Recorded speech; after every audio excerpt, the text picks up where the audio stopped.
day 3, and I'm feeling like myself again, starting to feel settled in. The anxiety's kind of gone away. I've kind of started to get back to a baseline of like just being okay without the chaos. Had a lot of different realizations today about a lot of different things, but overall it was a slow day, I guess.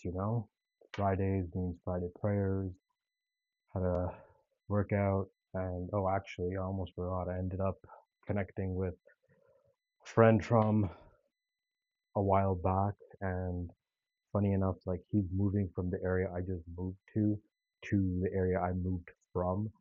So I helped him out for a bit. We moved a bunch of stuff. I'll probably help him again tomorrow.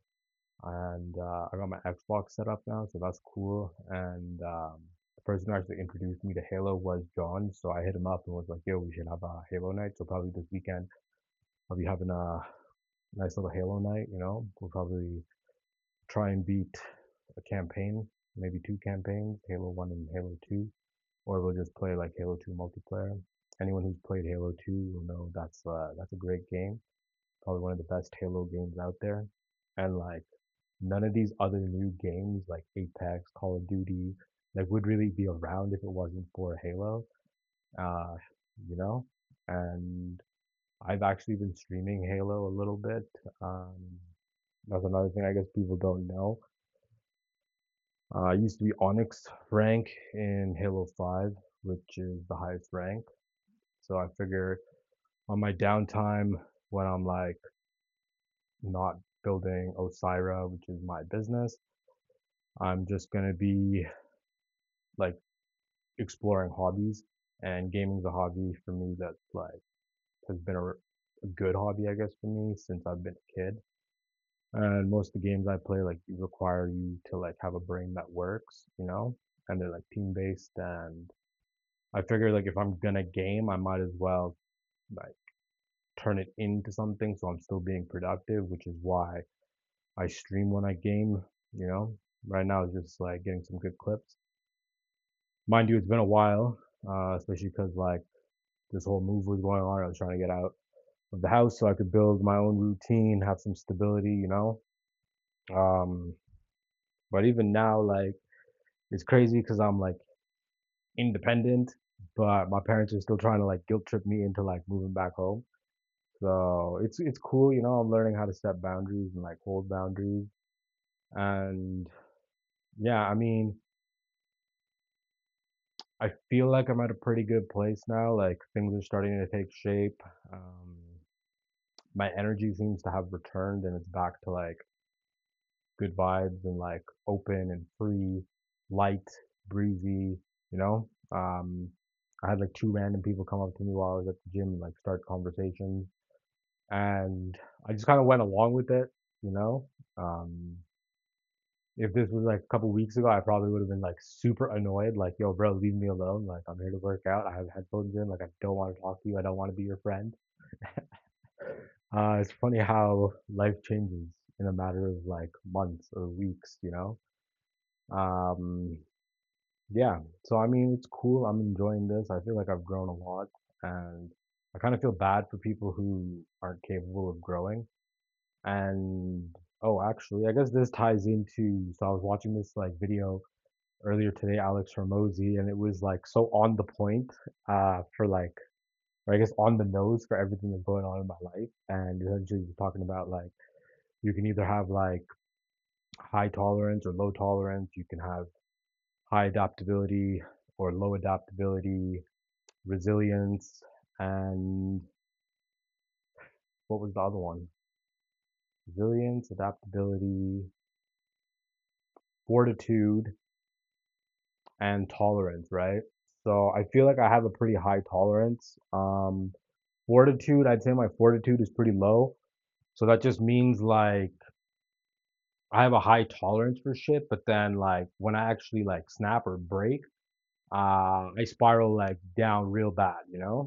But I'm very adaptable and like very resilient, so I end up like growing out of this, and then I end up in a better position than I was initially, right? So this whole like breakup and then like moving out and like pretty much telling my parents like, yo, just chill, back off. Like, I understand like you guys worked hard and like you want to give me an easy life, but like I need to be a man. Like I need to go out and like hunt and kill something on my own. Like I don't want to just be given something or like dependent and like just wait around for like my life, you know?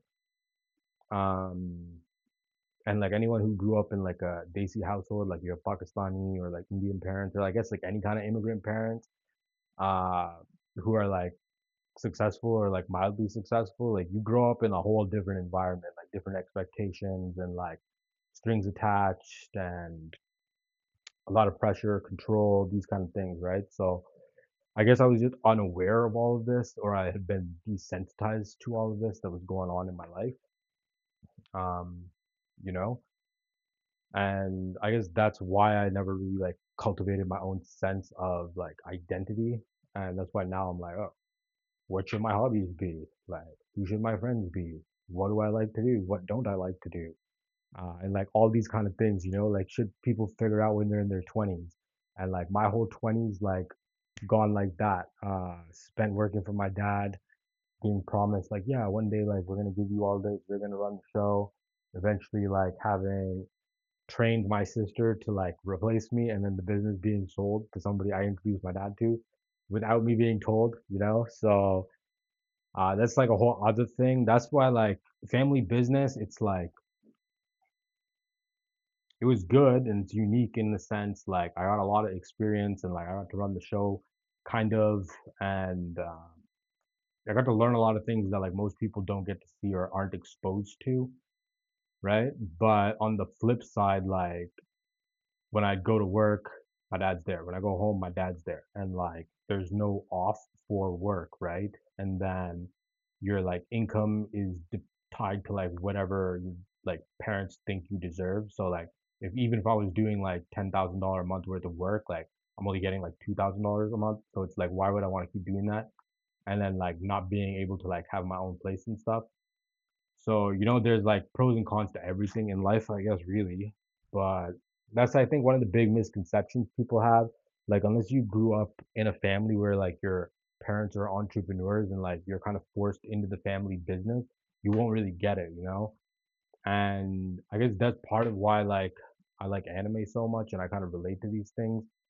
Especially like if you think about like Hunter x Hunter, like I don't know if it's like anybody watching this have seen Hunter x Hunter, but there's a character Killua, right?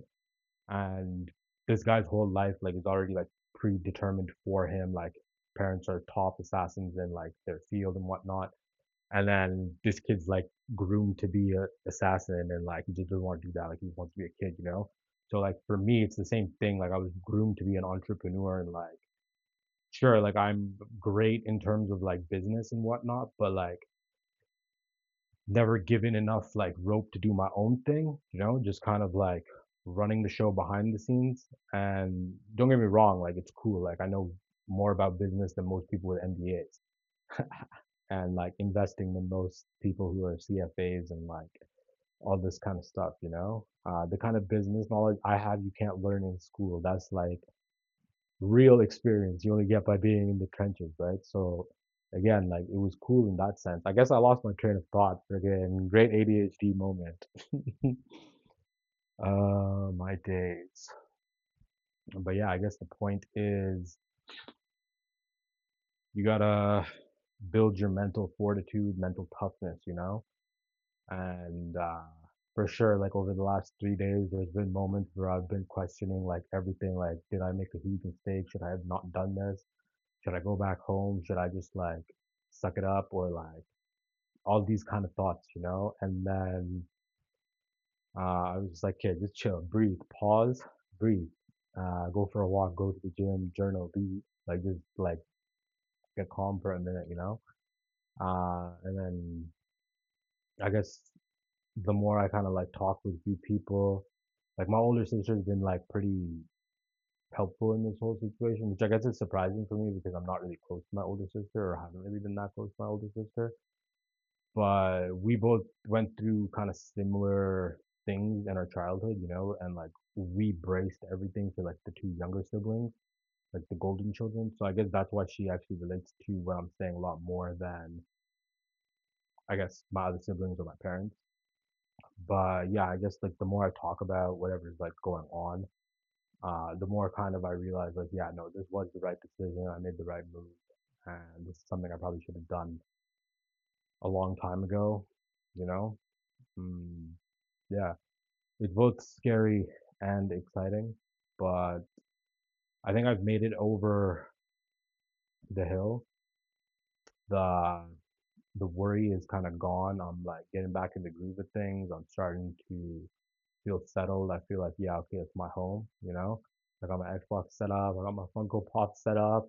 To be honest, the Funko Pop made a huge difference because, like, before I would come and I would just be in this place and I'm like, it doesn't really feel like anything is mine, you know? Like, it doesn't feel mine. So now when I sit down on the couch, like, I see, oh, there's the Xbox, there's like the SNES Classic, there's like all the Funkos, you know? And overall, like, I'd say things are progressing in the right direction. I'm excited to see what next week looks like, next Friday, you know. Initially, I thought it was gonna be tough. Like I was worried, like, oh, it's gonna be the weekend, like I'm gonna be freaking out, like, what should I do? But yeah, I think I've hit my social limit for the day. Maybe even yeah, for the day, probably not the weekend. I'm looking forward to the whole Halo night and maybe helping out my other buddy move some more stuff tomorrow. Probably won't help him pack though, because that's just like makes me way too antsy, and I don't got time for that. So I'm more than happy though to like help move things and like fill my car because I have a big car. So I guess that's the other thing I realized is like I gotta stop being such a people pleaser and like it's okay to help people, but I gotta like not sacrifice my own needs, right? So like I'll give you an example. Today, like buddy called me and I was like, okay, well like I gotta go like home first and like eat lunch and then I can like come through later. But like I also did want to go to the gym. And then I kind of realized later on in the day I should have ate lunch, gone to the gym, gone home, showered, then gone to go help him. This way he would have had time to like pack everything. So yeah, I mean, I'm learning. Life is about learning, right? And I guess we'll end on that note that like the greatest part about like growing or like getting older is you get wiser, at least if you're doing it right. You know, like there are some people who get older and they don't get any wiser. Um, and I mean, that's why they say ignorance is bliss, right? They have no idea what the real world is actually like, and they don't realize like they're not growing, even though they might think they're growing. So yeah, I guess let's wrap this up. You know, there is no topic to these videos really. They're just kind of rambles, me rambling my thoughts. But key takeaway of today is emotions come in waves. So you just gotta learn to ride the waves out. There's gonna be highs, there's gonna be lows, and trust your instincts. Generally, your gut feeling is always right. Sometimes you wanna convince yourself that it's not, but 9 times out of 10, especially if you rely on your instincts, the more you rely on your instincts, the sharper they get, right? That's kind of how that works. And then I guess the final thing is mental fortitude, mental toughness, rather, you know, build up your resilience, build up your tolerance, build up your fortitude, build up your adaptability. At the end of the day, it's not survival of the fittest, it's survival of people who can adapt the most. Especially with the world now, like AI and tech is like the speed that it's going at. If you can't adapt, you're gonna get left behind. And I think the other piece now is like everyone is so plugged in, like everyone's always on their phone, like people just can't live without social media or like watching TV, watching movies, like everybody's so plugged in and like their hobbies are literally let's go to the movie theater, let's watch a TV show. Like that's not a hobby, dude. Like if you're like a cinephile and like you only go to the theater and watch these like random indie films or like super old school black and white movies and like you're like enjoying it as like an art form and like discussing this with other people or something like that, sure, okay. But like if you're just sitting watching like binge watching TV shows for like hours, like that's not a hobby, dude, you know? And you don't like, and I think that's the other thing people get confused. Like they're like, oh, well, my hobby, like I need to do something and like make money from it. Like you don't need to make money from your hobby. That's something I'm realizing now. Like I journal just like because it's a nice thing to do. I read because it's a nice thing to do. I've started to go on walks because it's a nice thing to do. I guess these really aren't hobbies, and like going to the gym, like I don't really consider that a hobby either.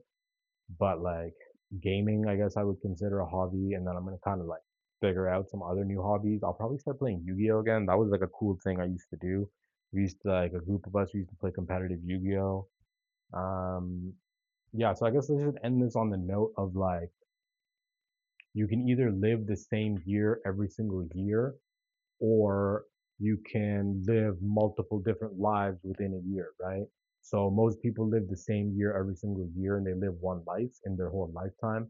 Whereas like if you really want to grow and you want to experience life fully, and like understand yourself and people, you really just gotta try everything. Like you just gotta explore, you know? And you gotta be willing to like reinvent yourself and like adapt, you know? Because that's really how you'll get life experience. That's how you get cool stories. Like if you ever met me in real life, or if you ever do meet me in real life, like I have so many random stories about so many different things just because like I've just been like, well, let's just do it. Let's see what happens, you know? Fuck it. What's the worst that could happen? Uh, mind you, some of those situations got me into a lot more trouble than I should have got into, you know, but I learned from it. So it's not too bad. But yeah, I mean, live multiple lives in one year, or multiple lives in one lifetime rather, instead of just one life in like multiple the same year every single year for your life, you know? We're getting like into a big ramble session now. So yeah, I mean, if you stayed till the end, I appreciate you. Um, I hope you had a great day. I hope you have a great weekend, and I'll see you tomorrow, you know?